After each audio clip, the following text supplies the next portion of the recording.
ఈ ఎడ్యుకేషన్ పట్ల చాలా ఇష్టం ఉంది. నేను బలంగా నమ్మింది, నమ్ముతున్నది కూడా చదువే నన్ను ఇక్కడ కూర్చోబెట్టింది అని. చదువు లేకపోతే నేను కూడా మా ఊర్లోనే ఉండేవాడిని. ఏదో గేదెల్ని ఎవరిని కాసుకోవటమో లేదా మహా అయితే ఒక టీచర్గా ఉండిపోవటమో ఏదో జరిగేది. ఆ చదువు నన్ను ఇంత వాడిని చేసింది కాబట్టి ఆ చదువు ద్వారా గ్రామాల్లో ఉన్న పిల్లలు వాళ్ళకి నేను ఏ విధమైన సౌకర్యం కల్పించగలను, వాళ్ళ వరకు నేను వెళ్ళాలి, వాళ్ళకి మంచి సౌకర్యాలు కల్పించాలి అన్నది మొదటి నా తాపత్రయం.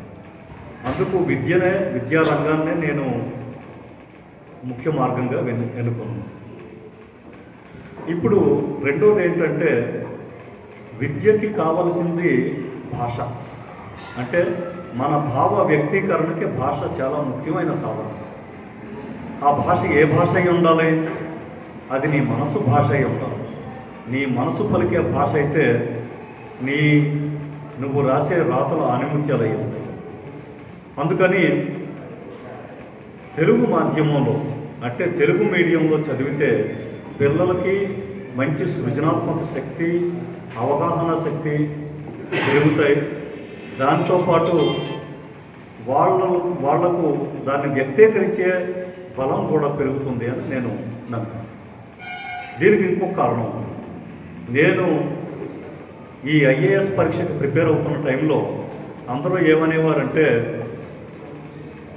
మనం ఇంగ్లీష్ మీడియంలో రాస్తేనే ఐఏఎస్ ఐపీఎస్ ఉద్యోగాలు వస్తాయి, లోకల్ రీజనల్ మీడియం ఏదైతే ఉందో హిందీ కానీ ఇటు తెలుగు కానీ తమిళంలో కానీ రాస్తే అంటే ఈ మాధ్యమాల్లో రాస్తే మనకి మార్కులు రావు, మనం ఎప్పటికీ సెలెక్ట్ కావమనే ఒక భావన అయితే ఉండేది ఆ టైంలో.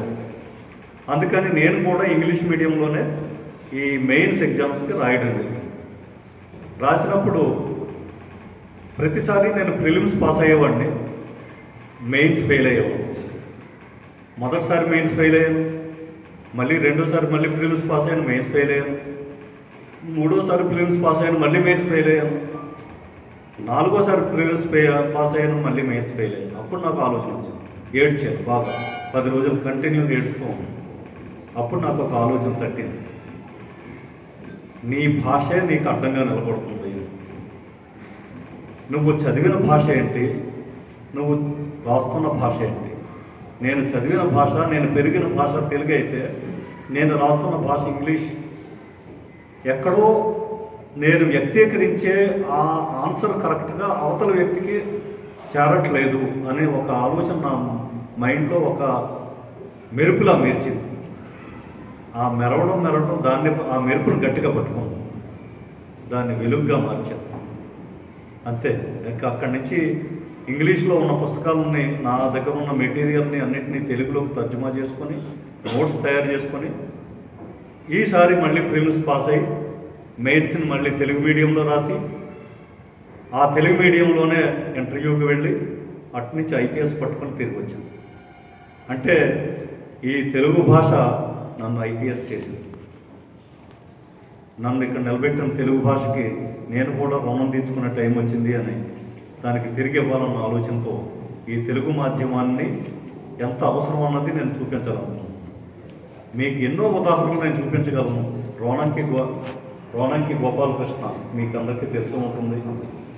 మన భారతదేశంలో 3వ ర్యాంకు సాధించిన వ్యక్తి కేవలం తెలుగు మాధ్యమం. నాలాగా టీచర్గా పనిచేసి తను ఆల్ ఇండియా 3rd ర్యాంక్ సాధించడం అంటే దాని వెనక కృషి, దాని వెనక మాతృభాష, ఈ రెండే మెయిన్ కారణం. ఇలా కాకుండా మా ఉత్తరప్రదేశ్లో అయితే ప్రస్తుతానికి 3-4 ఐఏఎస్లు అయితే ఉన్నారు. వాళ్ళంతా తెలుగు మాధ్యమంలో రాసిన వాళ్ళు. అలా చాలామంది ఐఏఎస్లు ఐపీఎస్లు మిగతా హిందీ మాధ్యమంలో రాసిన వాళ్ళు, వాళ్ళ భాషలో రాసిన వాళ్ళు, సంస్కృతంలో రాసిన వాళ్ళంతా సెలెక్ట్ అవుతున్నారు. నేను చెప్పాల్సింది ఏంటంటే ముఖ్యంగా గ్రామీణ ప్రాంత విద్యార్థుల కోసం ఇంగ్లీష్ మీడియం అనేది గ్రామీణ ప్రాంత విద్యార్థులు వెనకబడడానికి ప్రధాన కారణం అవబోతుంది. ఇది భవిష్యత్తు.